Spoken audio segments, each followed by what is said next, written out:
Ya, Assalamualaikum warahmatullahi wabarakatuh. Perkenalkan, nama saya Reza Putra Winaldi dari D4 Keuangan dan Perbankan, kelas BKT 8A. Di sini saya akan menjelaskan hasil dari penelitian saya mengenai dengan tema yaitu manajemen risiko bank, dengan judul yang saya ambil yaitu pengaruh kewajiban penyediaan modal minimum, bank size, dan loan to deposit ratio terhadap non-performing loan, studi pada PT BPR Housing Jaya periode 2015 sampai dengan 2019. Untuk mempersingkat waktu, saya akan langsung ke slide selanjutnya. Selanjutnya ada outline yang akan saya paparkan dalam presentasi ini. Yang pertama adalah latar belakang masalah, kedua kerangka pemikiran, ketiga hipotesis penelitian, kemudian metode penelitian, dan yang terakhir adalah analisis data penelitian. Untuk latar belakang sendiri, fenomena yang saya dapatkan dari BPR sendiri adalah persaingan sektor perbankan yang sangat ketat di Indonesia ini dapat memberikan dampak yang sangat luar biasa bagi sektor perbankan di dalam negeri, khususnya BPR. Adanya liberalisme yang terjadi sehingga bank-bank asing dari luar negeri dapat dengan mudah masuk ke Indonesia untuk mencari nasabah di Indonesia pastinya. Nah, solusi yang harus dipenuhi, harus dilaksanakan oleh BPR sendiri adalah dengan meningkatkan kinerjanya, yaitu memperoleh dana sebaik mungkin dari tabungan dan depositonya, produk depositonya, serta menyalurkannya sebagai kredit kepada masyarakat. Akan tetapi, besarnya kredit yang disalurkan pun tidak selamanya berdampak memuaskan. Akan tetapi, hasilnya itu bisa akan menimbulkan resiko baru, yaitu resiko kredit, yang paling memiliki dampak negatif bagi perbankan, khususnya BPR. Maka dari itu, resiko kredit yang sangat buruk ini akan menimbulkan rasio yang sangat tidak menguntungkan bagi bank, yaitu rasio non-performing loan. Nah, untuk selanjutnya ada beberapa variabel yang sekiranya dapat mempengaruhi atau dapat memberikan dampak atas besar kecilnya variabel atau rasio dari non-performing loan ini. Yang pertama itu adalah KPMM, kemudian bank size, dan yang terakhir adalah loan to deposit ratio. Kenapa peneliti mengambil hasil ketiga variabel tersebut? Karena ada beberapa permasalahan atau gap research yang terjadi akibat adanya hubungan dari ketiga variabel tersebut secara parsial terhadap non-performing loan di BPR Housing Jaya. Yang pertama itu permasalahan yang terjadi mengenai perbedaan teori dan praktek. Pada teorinya, meningkatnya KPMM ini dapat menurunkan rasio NPL. Sedangkan praktik yang terjadi di BPR Housing Jaya, meningkatnya KPMM ini meningkatkan NPL di beberapa bulan dari periode yang ditentukan. Maka dari itu adanya perbedaan hasil dari teori dan praktek di BPR Housing Jaya. Sama halnya dengan LDR, meningkatnya LDR ini dalam teorinya dapat meningkatkan rasio non-performing loan di BPR Housing Jaya. Akan tetapi, sekali lagi hal yang sama, meningkatnya LDR ini justru menurunkan nilai NPL pada BPR Housing Jaya dikarenakan beberapa perbedaan ini dapat menjadikan suatu permasalahan yang ada di hubungan parsial antara KPMM dan LDR khususnya. Dan kemudian selanjutnya perbedaan atau permasalahan yang diambil selanjutnya itu perbedaan hasil dari penelitian terdahulu yang dapat dilihat dari hubungan variabel independent bank size terhadap variabel non-performing loan, di mana pada penelitian terdahulu dari Santoso dan kawan-kawan tahun penelitian 2014, bank size berpengaruh signifikan terhadap rasio NPL. Pada penelitian tersebut berbanding terbalik dengan penelitian dari Kumala dan Suryantini pada tahun 2015. Dengan hasil yang didapatkan yaitu bank size berpengaruh tidak nyata atau tidak signifikan terhadap non-performing loan. Sehingga dengan hasil tersebut adanya perbedaan pendapat dari penelitian terdahulu, sehingga menimbulkan atau meniatkan peneliti untuk meresearch kembali hasil dari gap yang berbeda ini. Selanjutnya itu ada beberapa pertanyaan penelitian yang dapat peneliti tanyakan, bagaimana yang pertama itu pengaruh dari rasio KPMM terhadap non-performing loan pada PT BPR Housing Jaya. Yang kedua adalah bagaimana pengaruh bank size terhadap non-performing loan BPR Housing Jaya. Kemudian bagaimana pengaruh LDR terhadap NPL BPR Housing Jaya. Dan yang terakhir, bagaimana pengaruh ketiga variabel secara simultan, variabel independen secara simultan terhadap NPL BPR Housing Jaya. Setelah melihat pertanyaan penelitian tersebut, peneliti dapat menentukan tujuan penelitian ini bagaimana. Yang pertama yaitu satu, menganalisis pengaruh KPMM terhadap NPL BPR Housing Jaya. Kemudian yang kedua yaitu menganalisis bank size terhadap NPL BPR Housing Jaya. Ketiga, menganalisis pengaruh LDR terhadap NPL BPR Housing Jaya. Dan yang terakhir adalah pengaruh ketiga variabel independen secara simultan terhadap NPL BPR Housing Jaya. Setelah kita mengetahui hasil tujuan dari penelitian sebelumnya itu, selanjutnya kita harus mengetahui manfaat dari penelitian ini apa. Pertama, secara teoritis penelitian ini diharapkan dapat memberikan manfaat bagi penelitian selanjutnya agar digunakan sebagai bahan lanjutan atau referensi. Dan yang kedua yaitu manfaat secara praktis.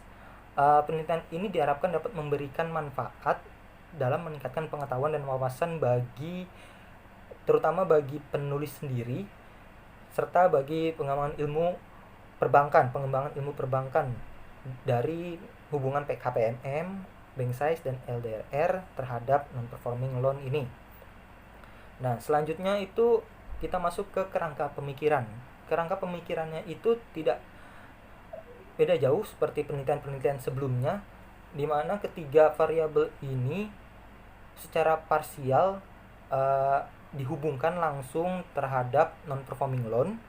Kemudian di bagian luarnya itu ketiga variabel ini secara simultan dihubungkan pengaruhnya terhadap non-performing loan, dan hasilnya akan ditentukan pada akhir dari penelitian di analisis datanya. Kemudian dapat ditentukan oleh peneliti hipotesis yang dapat diambil dari penelitian ini. Yang pertama yaitu adalah hipotesis 1, KPMM berpengaruh signifikan terhadap non-performing loan pada PT BPR Housing Jaya. Kemudian hipotesis 2, bank size berpengaruh signifikan terhadap non-performing loan pada PT BPR Housing Jaya. Ketiga, loan to deposit ratio berpengaruh signifikan terhadap non-performing loan PT BPR Housing Jaya. Dan yang terakhir, ketiga variabel independen tersebut secara simultan berpengaruh terhadap NPL BPR Housing Jaya. Oke, kita masuk ke jenis atau metode penelitian yang digunakan dalam penelitian ini.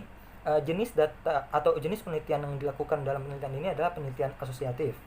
Kemudian objek penelitiannya itu adalah rasio dari non-performing loan pada PT BPR Housing Jaya yang menjalankan usahanya dari periode 2015 sampai dengan periode 2019 setiap bulannya. Kemudian metode pengambilan sampelnya itu non-probability sampling dengan teknik pengambilan sampel yang digunakan yaitu purposive sampling. Jenis data yang digunakan dari penelitian ini adalah data sekunder. Kemudian metode pengumpulan datanya itu adalah dokumentasi atau studi pustaka dan studi pustaka. Dan yang terakhir adalah metode analisis datanya. Metode analisis data yang digunakan dalam penelitian ini adalah analisis data kuantitatif dengan pendekatan yaitu regresi linear berganda. Kemudian selanjutnya yaitu masuk ke hasil dari uji dari masing-masing tahap yang ada di pendekatan regresi linear berganda. Yang pertama itu uji yang harus dipenuhi adalah uji asumsi klasik. Di dalam uji asumsi klasik ini, yang paling pertama diuji adalah dalam penelitian ini yaitu uji normalitas. Dapat kita lihat bersama pada uji normalitas ini terdapat dua bagian, yaitu pertama grafik dari plot ini, dan kemudian yang sebelah kanan yaitu dengan one sample Kolmogorov-Smirnov test, yaitu untuk mengetahui bagaimana hubungan dari keempat variabel ini dalam regresi linear berganda. Di dalam uji normalitas ini terlihat pada grafik yang ada di pplot ini berbanding lurus ke atas dengan mengikuti garis yang telah ditentukan. Dengan hal tersebut dapat disimpulkan bahwa di dalam penelitian ini hasil dari keempat variabel tersebut tidak terjadi gejala normalitas. Dan kemudian selanjutnya dilihat dari sebagai pelengkap, yaitu one sample Kolmogorov, yaitu taraf signifikan yang didapat dari uji ini melebihi dari 0,05, yaitu 0,069. Maka dari itu dapat disimpulkan bahwa berdasarkan hasil tersebut penelitian ini lolos dari uji normalitas. Ya, kemudian selanjutnya yaitu uji multikolinearitas. Di dalam uji ini dapat dilihat bagaimana toleransinya itu dapat di bawah dari 10, dan kemudian VIF-nya itu melebihi dari maksud saya toleransinya itu lebih dari 0,1, dan VIF yang didapatkan dari penelitian ini yaitu di bawah 10. Maka dari itu berdasarkan hasil tersebut, maka penelitian ini lolos dari uji multikolinearitas yang telah ditentukan pada grafik atau tabel yang dipaparkan. Kemudian yang selanjutnya itu uji autokorelasi. Di dalam uji autokorelasi ini untuk memenuhi atau melewati uji ini harus melihat dari durbin Watson yang dimiliki. Apabila durbin Watson itu di antara -2 sampai dengan 2, berarti penelitian ini lolos dari uji autokorelasi. Dapat kita lihat dari hasil dari durbin Watson yang didapatkan dalam beberapa variabel yang peneliti tentukan, yaitu hasilnya 0,279. Hasil tersebut terdapat di antara -2 sampai dengan 2 pada durbin Watson, ketentuan durbin Watson yang telah disepakati atau ditentukan. Maka dari itu berdasarkan hasil tersebut penelitian ini lolos uji autokorelasi. Dan kemudian selanjutnya yang uji asumsi klasik yang terakhir yaitu uji heteroskedastisitas. Di dalam uji heteroskedastisitas ini sama halnya seperti uji normalitas sebelumnya, memiliki dua sisi. Yang pertama dari grafik melalui titik-titik yang telah dilihat, yaitu menyebar. Dengan titik-titik yang menyebar ini dan tidak membentuk suatu alur atau arus, maka dapat disimpulkan bahwa uji ini dapat lolos melalui grafik dari heteroskedastisitasnya, yaitu tidak menyatu atau tidak berkumpul di satu titik. Kemudian pada bagian tabel yang di sebelah kanan dapat dilihat pada taraf signifikannya itu melebihi dari 0,05 kembali, dan dapat dilihat ketiganya itu memiliki hasil yang lebih dari 0,05 di bagian signifikannya. Dan berdasarkan hasil tersebut, kesimpulan yang dapat diambil dan dijelaskan oleh penulis bahwa hasil tersebut penelitian ini lolos uji heteroskedastisitas. Maka dari itu, dari keempat uji yang telah dilaksanakan, penelitian ini lolos dari uji asumsi klasik. Kemudian kita masuk ke analisis regresi linear bergandanya. Di dalam analisis regresi linear berganda ini dapat dilihat bagaimana rumus yang dapat diberikan atau rumus yang dapat ditunjukkan melalui analisis regresi linear berganda ini adalah Y sama dengan A-nya itu atau konstannya itu -279,887 ditambah dengan nilai dari KPMM-nya yaitu -0,006,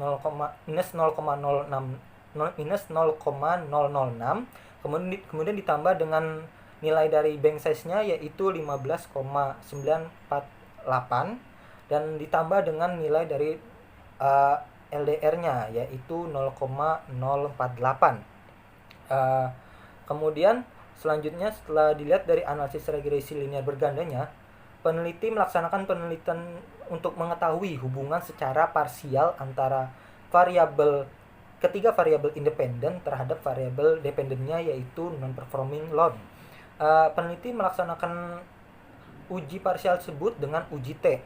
Dengan kita lihat bersama hasil yang didapatkan dari uji T tersebut, T tabel yang diraih atas perhitungan dari rumus yang digunakan yaitu sebesar 2,003.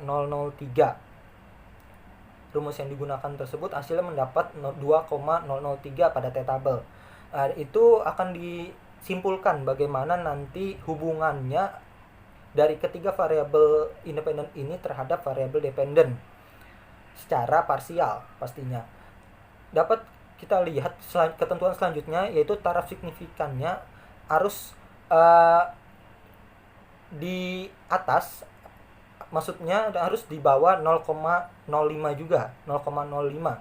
Jadi apabila T hitungnya itu lebih dari T tabel, maka dapat disimpulkan, dan kemudian taraf signifikannya itu di bawah 0,05, maka dapat disimpulkan penelitiannya itu hubungannya dari variabel independen dengan variabel dependennya itu berpengaruh secara signifikan. Apabila sebaliknya, untuk T hitungnya itu di bawah dari T tabel, kemudian signifikannya itu lebih dari 0,05, dapat disimpulkan bahwa variabel independen tersebut tidak berpengaruh signifikan terhadap variabel dependen yaitu non-performing loan. Dapat kita lihat dari rasio di KPMM terhadap NPL ini, hasil dari T hitungnya itu di bawah 2,003, kemudian signifikansinya itu di atas 0,005. Dapat disimpulkan dari hasil ini bahwa KPMM tidak berpengaruh signifikan terhadap NPL. Kemudian selanjutnya pada bagian bank size terhadap non-performing loan, bank size ini memiliki nilai T hitungnya itu sebesar 6,479. Otomatis nilai T hitungnya ini lebih besar dibandingkan dengan T tabel yang telah diraih oleh peneliti. Kemudian signifikannya itu di bawah 0,05 dengan hasil 0,000. Maka dari itu dapat disimpulkan bahwa bank size ini dapat berpengaruh signifikan terhadap non-performing loan. Kemudian yang ketiga, LDR itu di bawah dari T hitungnya itu di bawah dari T tabel, dan kemudian signifikansinya di atas dari 0,05. Secara otomatis hampir sama sesuai dengan KPMM. Kesimpulannya, LDR tidak berpengaruh signifikan terhadap non-performing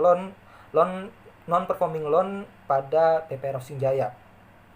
Kemudian dapat disimpulkan dari hipotesis yang telah penulis laksanakan sebelumnya bahwa H1 itu ditolak karena H1 berbanding terbalik, berarti terima H0. Kemudian H2 diterima akan berarti menolak H0.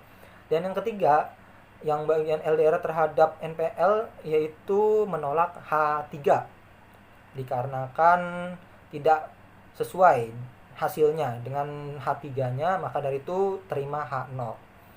Dan kemudian selanjutnya dari hasil tersebut dapat kita cari kembali H4 yang telah dijelaskan sebelumnya, yaitu hubungan secara simultan ketiga variabel independen terhadap variabel dependen yaitu non-performing loan.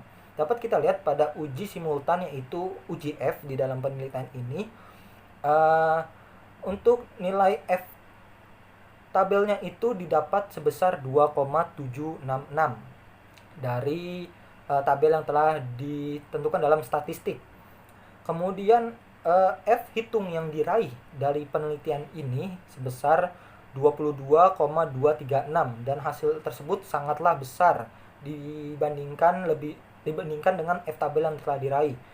Nah, untuk syarat selanjutnya yaitu signifikansinya atau taraf signifikansinya itu harus di bawah 0,05 juga. Dan dapat kita lihat bersama dari hasil yang telah dilaksanakan uji F-nya ini, signifikan yang diraih dari penelitian ini sebesar 0,000. Maka dari itu, dari kedua bukti tersebut dapat menarik kesimpulan bahwa KPMM, bank size, dan non-performing loan, dan loan to deposit ratio secara simultan berpengaruh signifikan terhadap non-performing loan. Maka dari itu, pada H4 ini dapat diterima dan menolak H0. Dan kemudian masuklah ke kesimpulan dari hasil dari analisis penelitian yang telah peneliti laksanakan sebelumnya. Dalam kesimpulan ini dapat disimpulkan bahwa secara parsial KPMM tidak berpengaruh signifikan terhadap NPL, kemudian bank size berpengaruh signifikan terhadap NPL, kemudian yang terakhir LDR secara parsial tidak berpengaruh signifikan terhadap non-performing loan.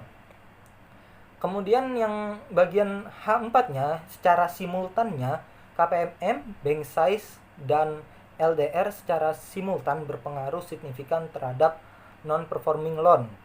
Maka dari itu hasil tersebut dapat menjelaskan hasil yang telah peneliti dapatkan melalui data dari PT BPR Rosing Jaya.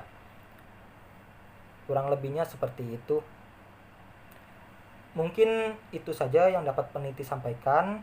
Kurang lebihnya mohon maaf. Kesempurnaan hanya milik Allah dan semuanya hanya kembali kepada Allah. Sekian, wassalamualaikum warahmatullahi wabarakatuh.